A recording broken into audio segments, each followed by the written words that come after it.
Originellement annoncé pour l'automne 2024, affiné pour le mois d'octobre de cette même année, le nouvel animé Dragon Ball Daima trouve sa première date de sortie sous sa forme d'avant-première. Une projection en avance pour certains entre guillemets privilégiés en lieu et place du Japon, et ce dès le 6 octobre 2024. Salut les devins, c'est Saikyo. L'épisode 1 de la nouvelle série animée Dragon Ball, nommée Daima, sera diffusé en avant-première mondiale dès le 6 octobre 2024. Ce sera lors d'un événement gratuit, mais pas ouvert à tout le monde. Le Dragon Ball Daimatsuri, un jeu de mots, condensation entre Daima et Matsuri, voulant dire festival en quelque sorte au Japon. Le lieu de diffusion sera le Tokyo Big Sight, une sorte de palais des congrès japonais. On y trouve divers événements qui sont tenus au long de l'année. Ça se trouve à Tokyo, sur l'île artificielle de Odaiba, tout près du QG de Fuji TV qui diffusera l'anime Daima en télévision, et au gros détail près qu'il y aura une forme de présélection. Une inscription préalable est requise, un petit peu comme la présence en Jump Victory Carnival dernièrement, avec très probablement la demande d'une adresse au Japon,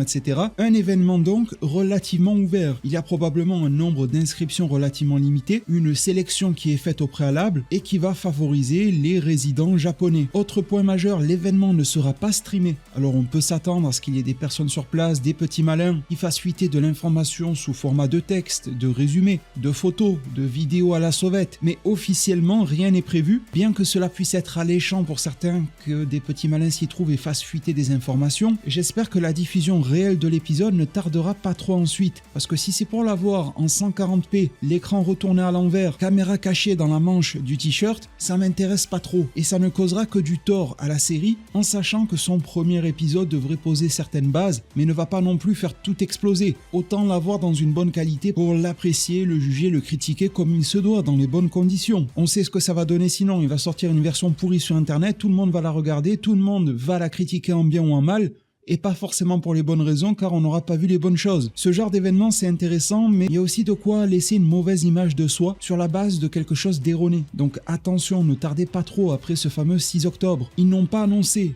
la date de diffusion sur Fuji TV et diffusion sur les plateformes au travers le monde. Est-ce que ce sera le dimanche suivant, le 13 octobre? En tout cas, il y a deux options qui ne me paraîtraient pas déconnantes du tout. J'espère que ce serait plutôt la première, bien que ça décrédibiliserait un petit peu cette avant-première mondiale. C'est que l'épisode soit diffusé en télévision japonaise le soir même. Un créneau relativement tardif le dimanche soir, quelque chose du style 22h, 23h, cette même journée-là. Pourquoi est-ce que la deuxième option me plairait moins? Parce que ça renverrait au dimanche d'après, le dimanche 13 octobre, à moins que cette avant-première ne soit à décorréler de tout créneau horaire, toute indication de date, et que l'épisode arrive juste quelques jours après dans la semaine, mais ça paraît un petit peu compliqué. En vous rappelant le système saisonnier des animés, c'est pour ça qu'il avait été annoncé comme sortant en automne, et l'automne dans l'animation japonaise démarre le dimanche 6 octobre. Avoir donc une avant-première le jour même de diffusion, avec un animé Daima diffusé le soir au Japon, est tout à fait probable, laissant très peu de marge entre l'avant-première et la diffusion, mais permettant de réduire au minima les leaks, les mauvaises interprétations et le délai entre avant-première et sortie mondiale simulcast. En tout cas, il y a des chances ou des risques pour que le fuseau horaire habituel, historique de Dragon Ball, celui sur lequel on attendait Dragon Ball Super la nuit,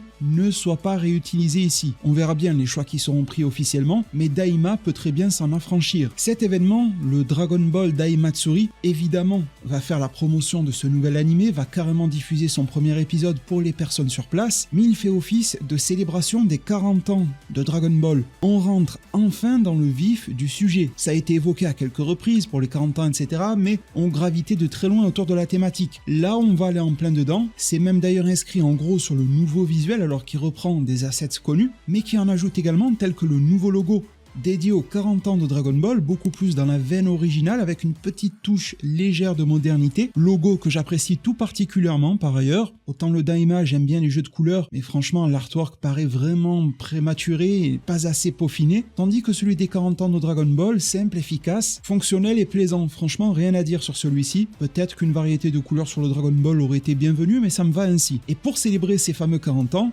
il ne s'en arrête pas là. Il y aura donc la diffusion, triple diffusion du premier épisode de Dragon Ball Daima, et durant les deux premières diffusions, il y aura le casting de la série, dont pour le moment Masako Nozawa, la voix historique de Son Goku, qui nous est promise comme débarquant sur scène, accompagné d'autres comédiens de la série pour saluer le public sur place, probablement leur présenter un petit peu la série, on l'espère, quelques déclarations de leur part et visionner les épisodes avec le public en place. A noter que sur la 3e diffusion, ils ne seront pas là. Ils viendront sur les 2 premières, après au repos, on rentre à la maison. Le planning de cette journée du 6 octobre, en heure japonaise, est très chargé. Dès 10h du matin ce jour-là, ils auront la projection de l'épisode 1 de Daima, première mondiale absolue, avec le casting présent sur place. 2 heures plus tard, ce sera Dragon Ball Sparking Zero qui va se montrer de nouveau, présent sur scène et a priori tout au long de la journée avec des stands respectifs pour Sparking Zero et les autres jeux que je vais mentionner, et une démo devrait y être jouable en sachant que le jeu sortira peu de jours après. Ça devrait être en théorie une démo bien plus avancée, on l'espère. À 13h, c'est le jeu Dragon Ball Super Divers qui s'illustre sur scène. 14h15, le retour de Daima,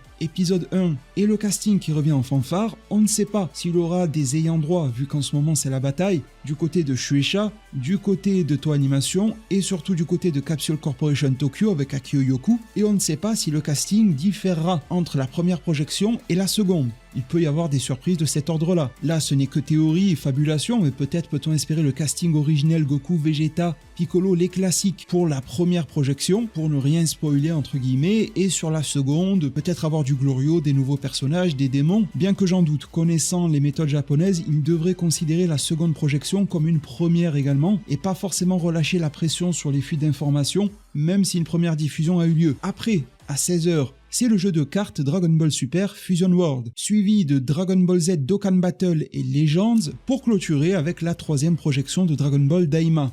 Un planning extrêmement chargé pour le 6 octobre, et il faudrait s'attendre, en tout cas ça paraît logique, notamment pour une célébration des 40 ans centrée sur Daima, qu'il y ait des interconnexions. À quelques jours de la sortie de Sparking Zero, celui-ci sera quasiment au bout de sa communication pré-sortie du jeu. Ils pourront pourquoi pas entamer une projection vers les DLC, notamment celui de Daima, et nous dire que tel ou tel personnage sera dans le jeu en DLC, nous montrer ce qui pourrait débarquer dans Dokkan Battle et Legends liés également à Daima. Peut-être que des nouveautés un petit peu événementielles liées aux 40 ans verront également le jour dans divers jeux, peut-être du retour aux sources avec Goku Petit, époque Armée du Ruban Rouge, Piccolo Daimao, mixer toute forme de parallèle entre Daima et ce qui a fait les premières heures de la série et les glisser au travers d'ajouts dans tous ces nouveaux jeux, nous les faire miroiter, ce serait à mon sens une forme de communication réussie. À voir sur le fond si elle répondra présente. À voir surtout quand est-ce que Daima débarquera sur plateforme de streaming, débarquera en télévision japonaise et quand est-ce que les ayants droit arriveront à dénouer leurs relations. Pour ceux qui habiteraient au Japon, petite note, je vous mets le lien en description pour participer et s'inscrire. Le site a l'air très bien fait, très bien indiqué.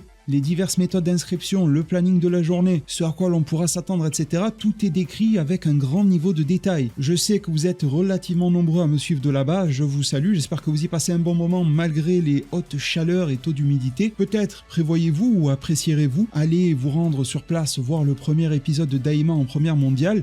C'est possible à condition de vous y inscrire. Le lien vous accompagnant pour cela se trouve en description. Il ne me reste plus qu'à souhaiter bonne chance à ceux qui vont s'inscrire, à remercier chacune et chacun d'entre vous qui m'ont suivi du début à la fin de cette vidéo. D'autres vous attendent sur la chaîne, nombreuses sont en préparation et arrivent très bientôt. Abonnez-vous, likez, commentez et partagez. Prenez tous extrêmement bien soin de votre futur. Et à plus pour de prochains arts divinatoires.